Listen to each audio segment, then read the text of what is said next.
تو حضرت ابراہیم قندوسی جو آئے تھے مجذوب، انہوں نے کہا میں حاجی شریف زندانی میرے مرشد کا دیوانہ ہوں، اور انہوں نے مجھے دیوانگی کی حد تک پلایا ہے اور چھوڑ دیا، اور مجھے ایک روٹی دی تھی، اور اس روٹی کو یہ کہہ کر کے مجھے دیا تھا کہ جب تم اس مقام پر پہنچو جب تمہیں ساتوں عرش بغیر کسی تکلف کے نظر آنے لگیں تو آدھی روٹی کھانا، یا آدھی روٹی کھا لینا، اور آدھی روٹی اپنے پاس رکھنا۔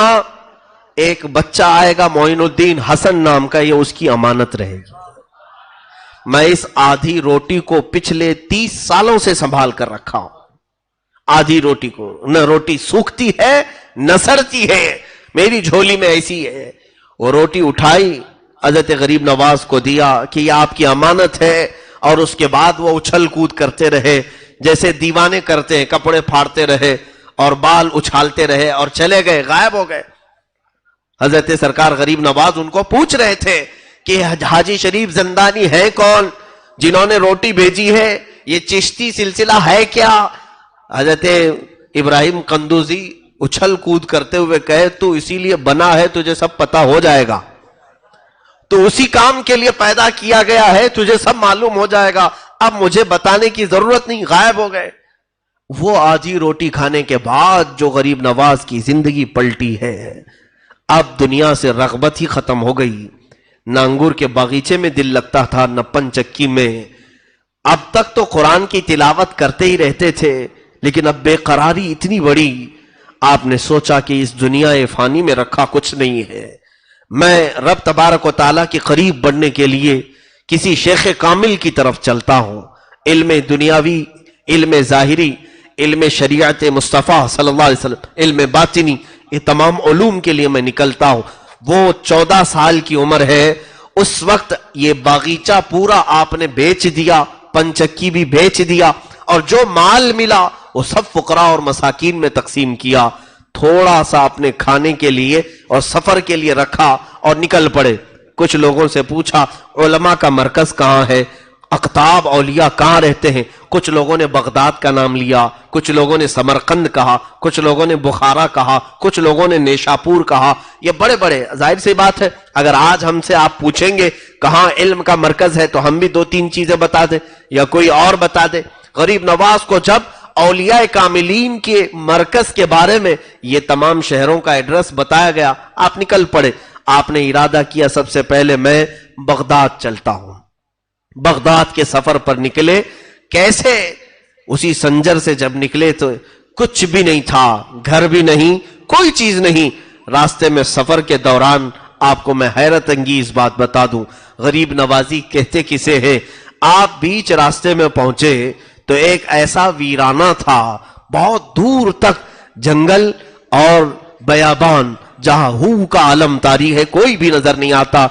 2 لوگوں کو دیکھا گدڑی میں بیٹھے ہوئے ہیں، لیکن تھے وہ ڈاکو، وہاں بھیس بدل کر کے بیٹھتے تھے، روز آنے جانے والوں کو رو دھو کر کے یا کسی طرح ڈاکہ ڈال کر کے مال حاصل کرتے تھے۔ اس وقت جب سرکار غریب نواز کا گزر اس راستے سے ہو رہا تھا تو وہ دونوں ایک درخت کے نیچے بیٹھے، ان کے قریب آنے سے پہلے خود غریب نواز ان کے پاس گئے، پوچھا اس بیابان میں آپ 2 لوگوں کا تنہا رات میں بیٹھنا کیا معنی رکھتا ہے؟ انہوں نے کہا ہم در حقیقت اجنبی ہیں، پریشان حال ہیں، ہمارے پاس کچھ بھی نہیں ہے، اگر آپ کے پاس کچھ کھانے کی چیز ہے تو دے دے۔ اپنی جھولی میں سرکار غریب نواز کے جو کچھ کھانے کا رکھا تھا سب اٹھا کے ان کے سامنے رکھا۔ وہ دونوں رہزن ڈاکو کھاتے رہے۔ جب کھانا مکمل ہو گیا تو پوچھا کہ کچھ مال بھی ہے تو دے دے۔ غریب نواز اپنی پونجی میں سے جو تھا نکال کر کے سب سے پہلے یہ کہتے ہیں معاف کرنا، میرے پاس جتنا ہے میں دے رہا ہوں، شاید آپ کی ضرورت پوری اس سے نہ ہو تو میرے بارے میں برا گمان مت کرنا کہ آپ کی ضرورت میں نے پوری نہیں کی۔ یہ کہہ کر کے مال پورا دیا، پورا دے کر کے یہ کہہ رہے ہیں اگر تمہاری ضرورت پوری نہ ہوئی تو مجھے برا مت سمجھنا، میری جتنی طاقت تھی میں نے دے دیا۔ جھولی پوری جھٹک دی ان کے سامنے۔ وہ دونوں رہزن ڈاکوؤں نے یہ پورا مال لیا اور پوچھا آپ کہاں جا رہے ہیں؟ غریب نواز نے فرمایا بغداد کا سفر ہے، وہاں سے نیشاپور ہے۔ غریب نواز کی یہ بات سن کر وہ دونوں کہنے لگے اے اجنبی مسافر، تمہیں معلوم ہے بغداد یہاں سے کتنا لمبا سفر ہے؟ کہا ہاں معلوم ہے، 1 مہینے کی مسافت ہے، 1 مہینے کا سفر ہے پیدل، اور اس کے آگے نیشاپور اتنا ہی آگے ہے۔ غریب نواز سے ان دونوں نے کہا 1 مہینے کا سفر ہے، آپ کی جھولی میں نہ کھانا باقی رہا نہ مال باقی رہا، آپ کیسے آگے کا سفر طے کریں گے؟ غریب نواز نے پلٹ کر کے کہا اس بیابان اور ویرانے میں تم جیسوں کو مولا مجھ سے مال پہنچا سکتا ہے تو میرے سفر میں بھی وہی انتظام کرے گا۔ تم یہاں بھی بیابان میں اور ویرانے میں بیٹھے ہو، دیکھو آس پاس کس کا گھر ہے؟ کچھ نہیں ہے، لیکن تجھے رب نے کھلایا کہ نہیں کھلایا؟ انہوں نے کہا یقیناً مولا نے ہی کھلایا ہے۔ کہا جو تمہیں مجھ سے کھلا سکتا ہے مجھے کسی اور سے کھلا سکتا ہے؟ اس کے بعد وہ دونوں کی آنکھوں سے ایسے آنسو جاری ہوئے، دونوں نے توبہ کی، قدم پکڑ لی اور کہا معاف کریں، ہم نہ اجنبی ہیں نہ مسافر ہیں، ہم نے دھوکہ دیا ہے آپ کو، ہم ڈاکو ہیں، مال لوٹتے ہیں جو بھی یہاں سے گزرتا ہے، کبھی اس سے میٹھی چپڑی باتیں کر کے اور کبھی زور زبردستی۔ سرکار غریب نواز نے فرمایا بس تمہارے دل میں اب رب کی محبت آ گئی ہے، توبہ کرو اور جاؤ، یہ جو مال میں نے دیا اسی سے اپنی زندگی پوری بتا لو۔ ان دونوں نے کہا نہیں حضور، آپ جا رہے سفر میں، یہ مال رکھ لیں۔ غریب نواز نے فرمایا اللہ رب العزت کی رب العالمین کی یہ شان ہے، جب وہ بندوں کو دیتا ہے تو واپس نہیں لیتا، تو بندہ بندے کو دے کر واپس مانگے یہ مولا کو پسند نہیں ہے، میرے رب کو اچھا نہیں لگے گا۔ اس لیے ہبہ جو ہوتا ہے وہ بخشش ہے اور بخشش دوبارہ مانگی نہیں جاتی، آپ رکھ لو اسے۔ غریب نواز نے واپس 1 پیسہ بھی نہیں لیا، سفر میں چل پڑے۔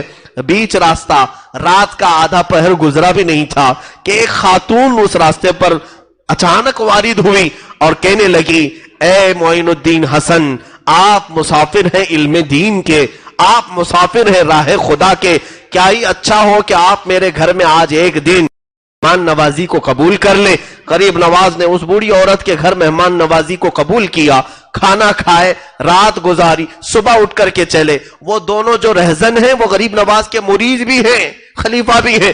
وہ کہتے ہیں ہم نے غریب نواز کو رات ایک بوڑھی عورت کے ہاں قیام کرتے دیکھا، صبح جب وہ واپس وہاں سے چل پڑے ہم نے تھوڑی دور غریب نواز کو رخصت کیا، واپس آ کر کے دیکھا تو نہ بوڑھی ہے نہ گھر ہے، کوئی مکان نہیں۔